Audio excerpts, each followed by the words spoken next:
मध्य प्रदेश की राजधानी भोपाल से बीके हिंदुस्तानी यूट्यूबर, नेशनल मीडिया फाउंडेशन नई दिल्ली, समूह पत्रकारिता परिषद नई दिल्ली इस समय मां नर्मदा के दक्षिण तट पर पहुंचे हैं, जहां पर सभी बांधों को खोलने के बाद में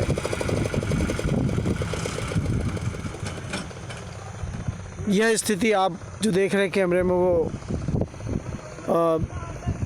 घाटों पर चढ़ी हुई मां नर्मदा।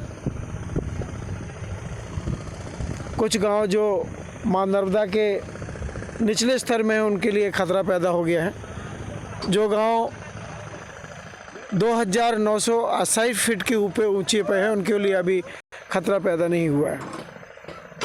मैं वरिष्ठ पत्रकार बीके हिंदुस्तानी आपको मां नर्मदा के दक्षिण तट नर्मदापुरम जिले की सिवनी मालवा तहसील के बाबरी पंचायत से यह विशेष जानकारी दे रहा हूं कि 2013 में जो पानी चढ़ा था, जिससे कि जिस जगह में खड़ा हुए पूरी तरह 12 मीटर पानी चढ़ा था, ये कॉलोनी खाली कर दी गई थी। पर अभी की स्थिति में बाबरी के लिए कोई ख़तरा नहीं है। मां नर्मदा का जल स्तर अभी पिछले जल स्तर से बहुत नीचे है।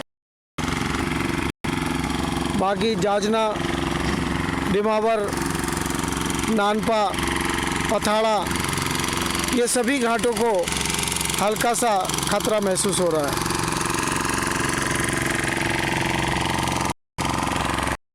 सामने जो रामधाम आश्रम की दीवार 2013 में पूरी तरह डूब गई थी। माँ केला देवी का निचली मंजिल पूरी तरह जलमग्न हो चुकी थी। सामने जो बाबरी गांव दिख रहा है, उस गांव से नदी का पानी बीच से मां नर्मदा में बहते हुए पहुंच रहा था। वर्तमान में अभी ऐसा कोई खतरा इन ऊंचे गांवों पर नहीं है। मां नर्मदा के बहाव से कुछ ललित बह गई, जिन्हें उनके मालिकों ने कुछ ही देर पहले निचले घाटों से मुकाम पर लेकर आए हैं।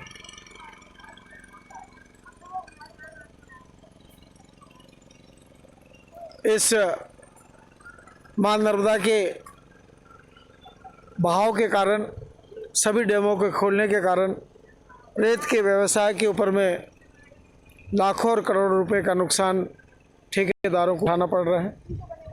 बाहर से आई हुई जो लेबर है, जो मज़दूर हैं, जो अपने प्रदेशों को छोड़कर मध्य प्रदेश में अपने परिवार को पालने के लिए आए हुए हैं, वे सभी इस समय खाली हैं।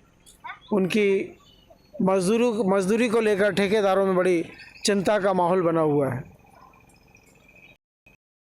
दोनों घाट ठेकेदारों द्वारा नीलामी में ले लिया गया है, पर अभी दोनों साइड के ठेकेदारों ने लेआउट का कब्जा नहीं लिया है, क्योंकि उन्हें मालूम था कि मां नर्मदा का जलस्तर कुछ दिनों के लिए बढ़ सकता है।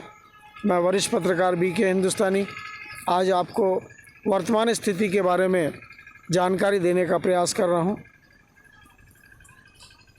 रेत घाट पर माहौल पूरी तरह शांति प्रिय है। गाड़ियां सभी अपनी अपनी जगहों पर खड़ी है। ठेकेदार भी सब अपने अपने मुकामों पर पहुंचे हुए हैं। मज़दूर जो बाहर से आए हैं वो भी सब अपने अपने ठियों पर विराजमान हैं। वर्तमान में अभी हमें कहीं से भी ये सूचना नहीं आई है कि कोई घटना या दुर्घटना हुई हो। कैमरा बाबरी पंचायत के गऊ घाट पर चल रहा है।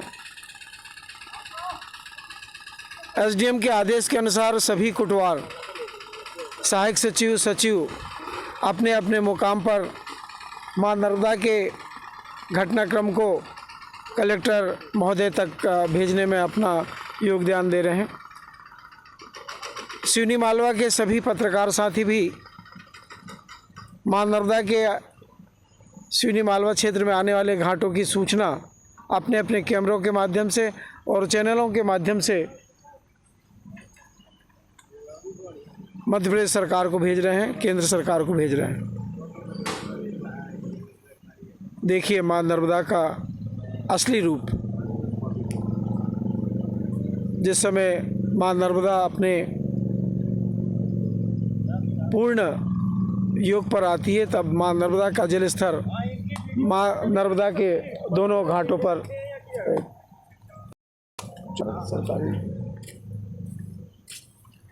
मां नर्मदा के दोनों घाटों पर पहुंच जाते हैं। यह एक आनंद का विषय है, एक अमृत विषय है कि मां नर्मदा वहाँ तक पहुँच रही है जहाँ पर हम खड़े हैं। ये दिव्य दर्शन मां नर्मदा के बारिश के समय में ही प्राप्त होते हैं। अब उम्मीद है मध्य प्रदेश के लोगों को कि अब हमारे कुओं में मां नर्मदा का जल कभी भी समाप्त नहीं होगा। तीनों फसलों को मां नर्मदा का जल धरती के अंदर से कुएं तक और कुएं से बोरिंग तक पहुंचेगा। इन्हीं उम्मीदों के साथ में मैं वरिष्ठ पत्रकार बीके हिंदुस्तानी आपको इस अमृत दर्शन के लिए मौका दे रहा हूं। इन्हीं उम्मीदों के साथ में मैं सभी को प्रणाम करता हूं और मेरे द्वारा यदि कोई भूल हुई तो उसके लिए भी मैं क्षमा याचना चाहता हूं। जय हिंद, जय भारत।